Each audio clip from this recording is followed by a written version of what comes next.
오늘 우리 성경 말씀 고린도전서 13장 우리 4절부터 우리 7절입니다. 고린도전서 13장 4절부터 우리 7절에 있는 말씀 같이 보십시다.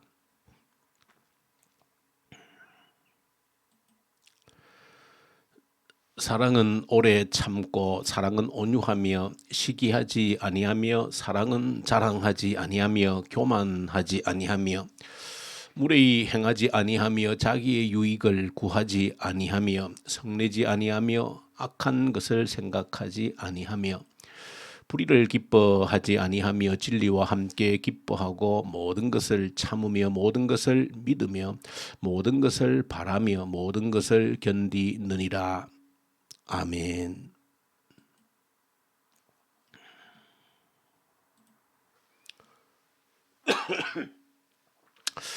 고린도전서 12장 또 특별히 13장 우리 14장에 걸쳐서 하나님께서 우리에게 주신 은사, 특별히 우리에게 주신 선물에 대해서 다루고 있습니다. 저마다 각자에게 주신 은사들, 선물이 서로 다른데 안타까운 것은 미련한 고린도 교회 교인들이 내가 받은 은사가 가장 좋은 것이다, 가장 큰 것이다 라고 하면서 서로 자랑하던 그런 미련하고 어리석은 모습을 듣고 바울이 교훈한 내용이 이 고린도전서 12, 3장 또 4장에까지 기록되어져 있는 말씀입니다. 모든 은사는 하나님께로부터 온 것이고 그러므로 하나님께서 우리 각자에게 주신 선물이므로 비교할 수 없는 것이다. 다른 사람과 비교해서 내가 더 크고 좋다라고 할 수 있는 것이 아니다. 모두 다 비교할 수 없는 가치가 있는 것이다. 저마다 역할이 다른 것이고 그 역할이 어우러져서 한 몸에 여러 지체가 있는 것처럼 그렇게 각자의 쓰임새 있도록 하나님께서 그렇게 우리에게 선물로 은사로 주신 것들이다. 이제 그렇게 교훈하면서 이제 13장은 우리가 흔히 사랑장이라고 하는 그런 별명을 가지고 있는 성경인데 가장 큰 은사를 너희들에게 이제 알려주겠다 하시면서 사실은 13장이 시작되어지고 있습니다. 가장 큰 은사, 그 사랑의 은사가 가장 큰 은사라고 하는 것을 말하고 있습니다. 어떤 의미에서는 가장 큰 은사라 할 수도 있고 또 성경의 내용 기록이나 흐름을 보면 모든 우리에게 은사를 주신 목적이 사랑이다 그렇게 우리가 말을 할 수도 있습니다. 각자에게 우리에게 주신 은사들이 다양한 것인데 그 다양한 은사를 주신 이유가 어디에 있는가? 사랑을 위한 것이다 그렇게 우리가 볼 수 있습니다. 그래서 어떤 은사를 지녔다 할지라도 사랑이 없으면 결국 아무런 의미도 없고 가치도 없다 그렇게 표현을 하고 있는 겁니다. 사랑을 이루기 위해서 사랑을 만들기 위해서 우리에게 은사를 주신 것이다. 그러면서 13장에서는 사랑에 대한 여러 가지 족성들을 사랑의 그 성품에 대해서 우리에게 소개를 해주고 있습니다. 그러나 사랑이 무엇인가라고 하는 것을 우리가 생각할 때 요한 1서 4장 8절에 보시면 하나님이 사랑이시다 그렇게 표현을 하고 있습니다. 하나님께서 곧 사랑이시라는 겁니다.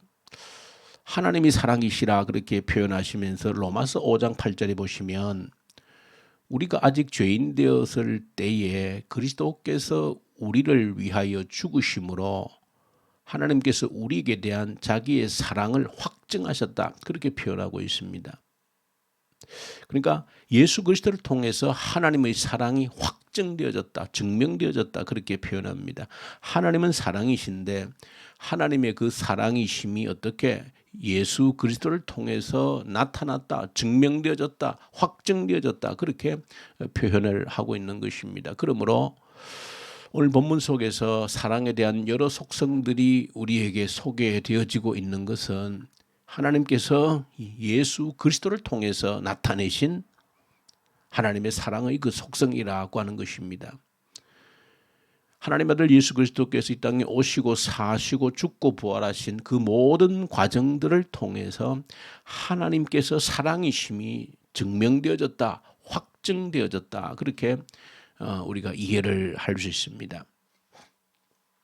자, 그런 가운데 이제 13장에 오늘 보시면 여러 사랑의 속성들이 기록이 되어져 있는데 그 중에 한 가지를 우리가 한번 하나님의 그 사랑의 속성에 대해서 묵상하고 또 우리의 기도의 제목으로 삼으면 좋겠습니다.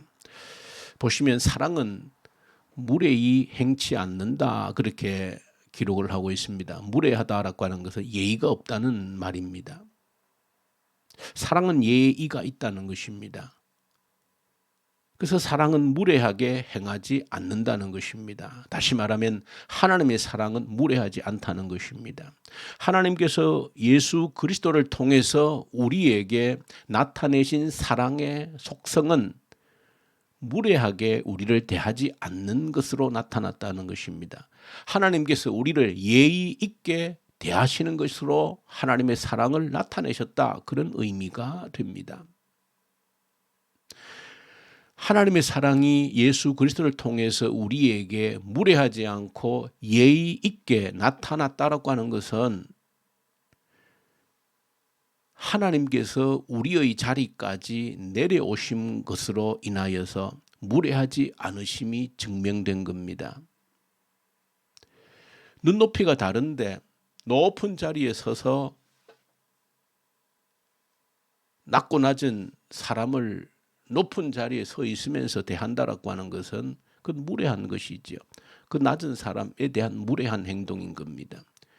그런데 하나님께서 우리를 대하실 때 무례히 대하지 않으셨다라고 하는 것은 예수 그리스도를 통해서 우리에게 사랑을 나타내실 때에 높고 높으신 하나님께서 우리의 자리로 내 눈높이로 내려오셨다는 것입니다. 그로 인하여서 하나님은 우리에게 무례히 대하지 않으셨다는 겁니다. 예의를 지키셨다는 겁니다. 하나님께서 우리를 대하실 때 우리에게 예의를 지키셨다. 그러므로 우리에게 주신 모든 은사를 통하여서 사랑을 나타낸다고 할 때에 사랑을 위해서 우리에게 은사들이 필요하다고 할 때에 우리는 예의가 있는 사람이 되어져야 된다. 내게 주신 어떤 은사를 가지고서라도 예의가 있는 사람이 되어질 때에 가치가 있는 것이다. 무례한 사람, 예의가 없는 사람은 자신에게 주신 어떤 은사를 통해서도 그 은사의 목적인 사랑을 나타낼 수가 없다라고 하는 것입니다. 그러므로 내가 하나님께로부터 받은 은사가 있다라고 하면 그 은사를 통해서 내가 대하는 모든 사람들에게 예의가 있는 사람이 되어져야 된다. 그것이 하나님께서 우리를 예의 있게 무례하게 대하지 않으셨기 때문에 나 역시 하나님의 사랑을 표현하는 사람이라고 하면 누구를 대하든지 어린아이든지 어른이든지 누구든지 예의가 있는 사람이 되고 무례히 대하지 않는 그런 사람이 되어져야 된다. 우리가 구약 성경 요셉을 우리가 지금 보고 있습니다. 하나님께서 요셉을 어떻게 대하시는가 하는 그런 관점에서 우리가 요셉을 볼 때 결코 하나님은 요셉에게 예의 없이 무례하게 대하지 않으신다라고 하는 것을 오늘 41장 창세기 41장을 통해서 결국 우리가 확인하게 되어지는 내용들입니다. 요셉에게 일어났던 그간의 일들을 보면 참으로 하나님은 요셉에게 무례하게 대하시는 듯한 그런 모습이 보여집니다. 당하는 요셉의 입장에서 보면 그것을 허락하신 하나님의 입장과 연결하면 하나님은 참으로 무례하게 요셉에게 대하시는 것처럼 보여진 겁니다. 어린 시절 형님들에게 철부지처럼 자랑하고 미움을 받을 만한 그런 짓을 한 것은 사실이지만 그렇다고 해서 사람을 짐승처럼 노예로 팔아버리기까지 하는 그 일을 요셉이 당했다라고 할 때에 그런 일을 하나님께서 요셉에게 허락하셨다라고 할 때 하나님과 요셉의 관계로 보면 하나님께서 참으로 요셉에게 무례하게 대한 것이 아닌가, 억울하게 대했다라고 하는 것이 무례하게 대한 것처럼 보이는 것이지요. 그리고 노예로 잡혀와서 또 한 번에 억울한 누명, 강간미수범이라고 하는 누명을 쓰고 또 감옥에 갇히게 되어집니다. 아무런 잘못이 없는데 오히려 누명을 뒤집어 씌워서, 그것도 아주 치욕스러운 강간미수범이라고 하는 그런 누명을 뒤집어 씌워서 감옥에 갇히겠다. 이건 역시도 하나님이 그 모든 것을 허락하셨다라고 할 때에는 하나님이 참으로 요셉에게 무례하게 대하신 것이 아닌가라고 하는 것이죠. 충분히 그렇게 보여질 수가 있는 겁니다.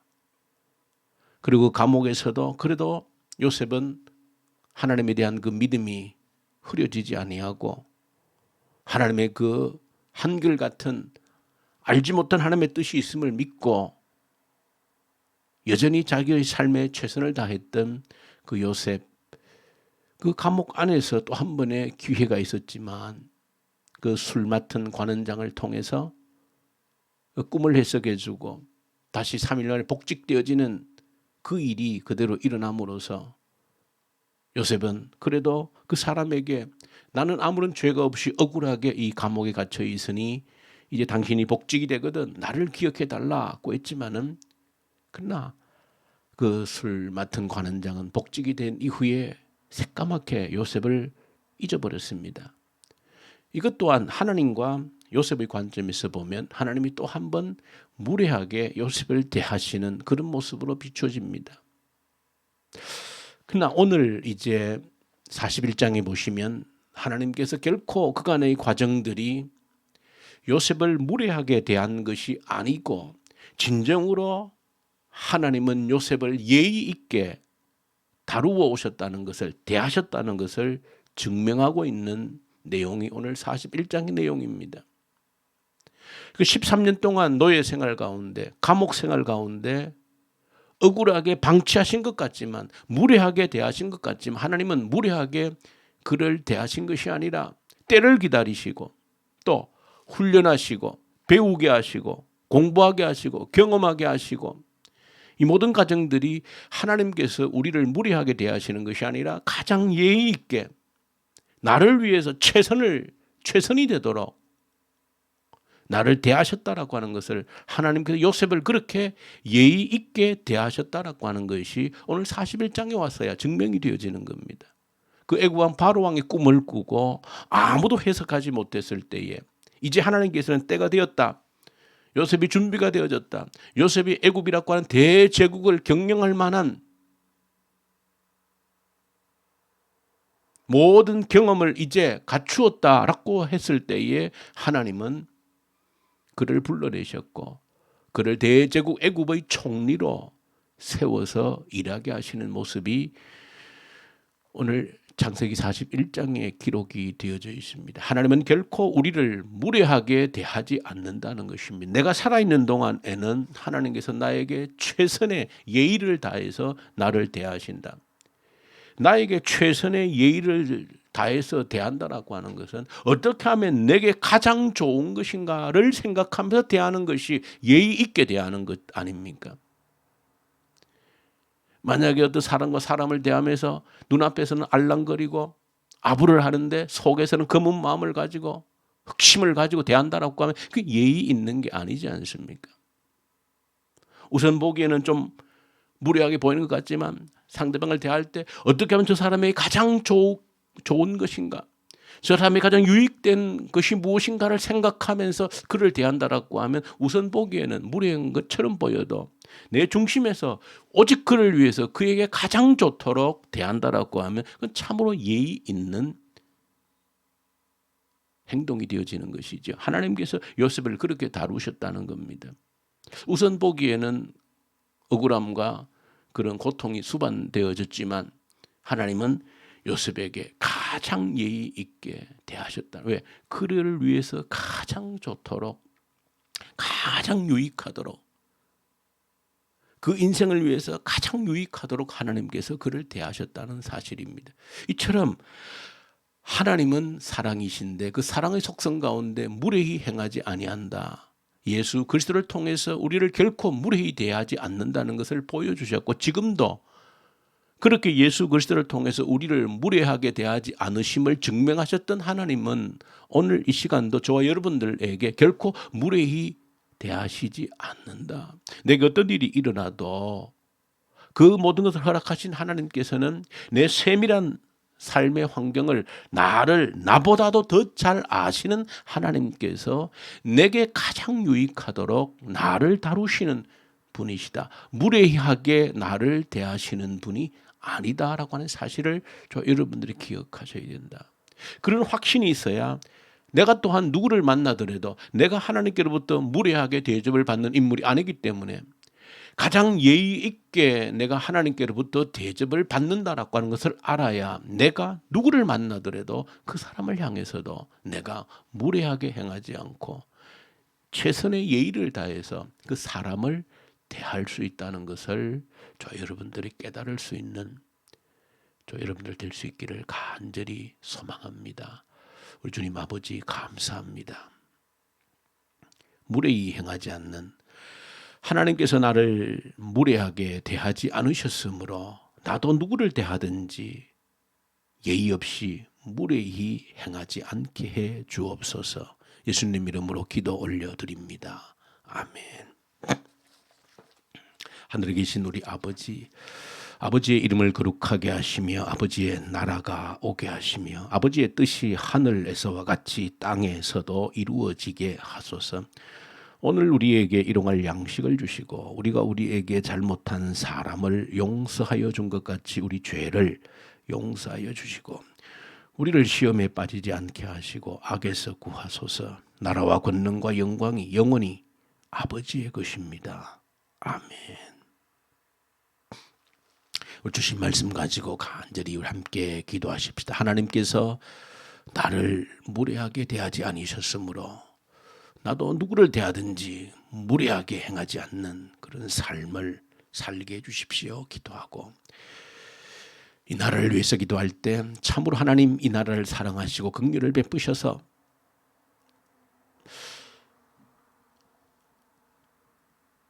정말로 하나님이 기뻐하는 그런 사람을 지도자로 이 땅에 세워주십시오.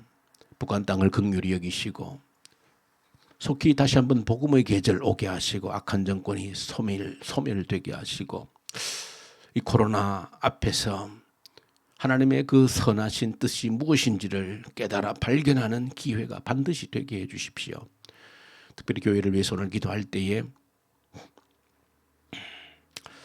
하프 기도를 위해서 우리에게 약속해 주신 성령을 충만하게 부어주시겠다라고 하는 그 약속 우리에게 반드시 이루어져야 될 약속인데 이 약속 붙들고 기도하십시다. 성령이 우리 가운데 부어질 때에 얼마나 놀라운 일들이 일어날 수 있는지를 경험케 해 주십시오. 위해서 간절히 기도로 올려드리십시다. 그리고 우리 선교사님들 터키, 이집트, 인도 또 우리 중국, 러시아 우리 선교사님들 말씀과 성령으로 함께 해 주십시오. 위해서 간절히 우리 기도하고